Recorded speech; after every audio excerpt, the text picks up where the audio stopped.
Here's the beginning of our snowstorm here in Mount Pearl, Newfoundland, and it's January the 10th. And it's 4:15 in the afternoon, so hopefully it don't get any worse than this.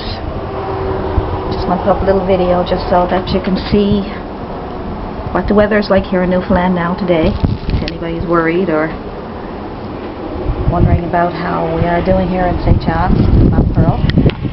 So far, not too bad.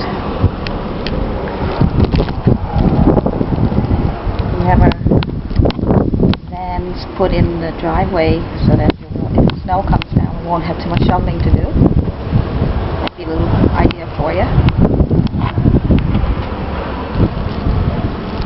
So far so good. If I can get some more videos for you, I will. And hopefully it won't get any worse than what it is.